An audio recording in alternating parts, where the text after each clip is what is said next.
قد كفاني علم ربي من سؤالي واختياري فدعائي وابتهالي. Assalamu alaykum savoqdoshlar. Hozir biz ikkinchi darsimizni o'qiymiz. Endi bugungi darsimizda sizlarga o'rgatmoqchi bo'lgan mazmun nima deganda, endi bugungi darsimizda sizlarga zalikani o'rgatmoqchi. Zalikani. Biz birinchi darsimizda nimani o'rgangan? Hadani o'rgangan. Hadani nima deb o'rgandik?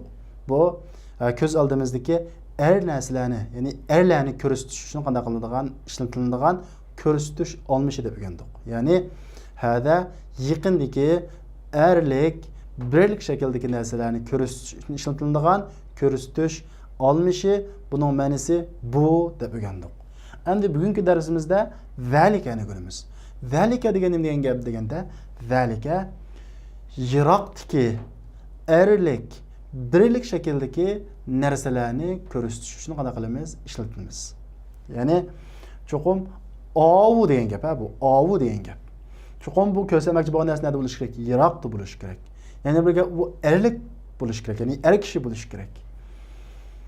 Yana birga birlik bo'lishi kerak. Ko'p bo'lib qolsa, buningda ko'rsatkili bo'lmaydi. Demak, zalika yiroqdagi erlik, birlik shakldagi narsalarni yoki kishilarni ko'rsatish uchun ishlatiladigan ko'rsatish olmishi deymiz. Demak, biz ko'rsatish olmishidan buning bilan ikkini o'rgandik. Hada va zalika. Hada yaqindagi erlik birlik, zalika yiroqdagi erlik birlik. Tarjimasi ovu degan gap. Bugungi darsimizdagi asosli mazmun mana shu. Unda bo'lsa biz darsimizni boshlaylik. Bismillahirrohmanirrohim. Ad-darsu thani. Ikkinchi dars. Thani deganimiz ikkinchi degan gap. Ad-dars shu dars. Ad-darsu thani ikkinchi dars. Unda bo'lsa biz yangi so'zliklarni o'qitaylik. Tekstni tushunishimiz oson bo'lishi uchun oldi bilan yangi so'zliklarni o'qitaylik. El-kelimatul jadida. Yangi so'zlar. Imamun, imam. Hajarun, tosh. Hajarun, tosh. Sukkarun, shakar. Yani biz odatda uyda iste'mol qiladigan shakar. Labanun, sut. Labanning sut degan ma'nosi bor. Ammo hozirgi ig'iz tilda labanun quyuldirgan qatiqqa ishlatiladi, quyuldirgan qatiqqa. Ammo labanunninki asl ma'nosi sut degan ma'nosi bor. Imomning ma'nosi shu imom, rahbar degan ma'nosi bor. Bismillahirrohmanirrohim. Ad-darsu thani ikkinchi dars. Zalika ovu. Ma zalika ovu nima deydi? Ma degan nima deb o'rgangan biz? Nima? Ma zalika ovu nima?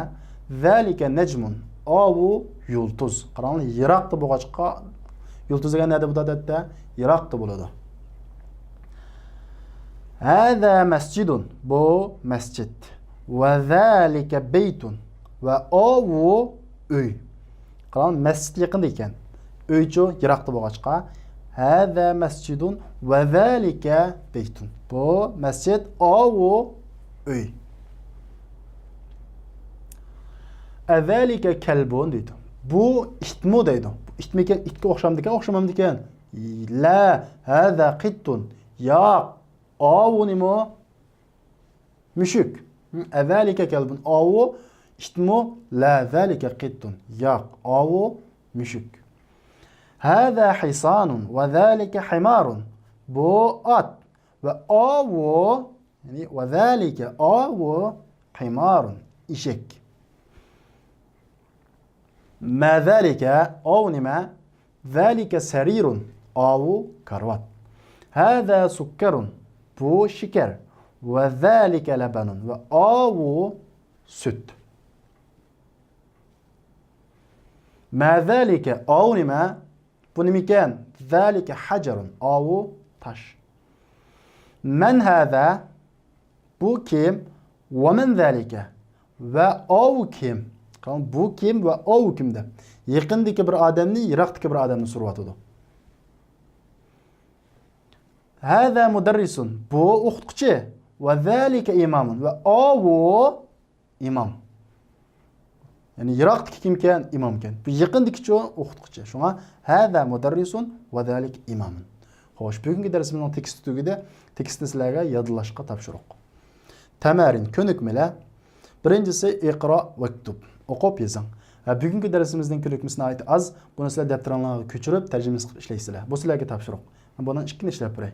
Birinchisi hada sukkarun va zalika labanun. Bu shakar va zalika labanun va avu süt. Men zalika avu kim?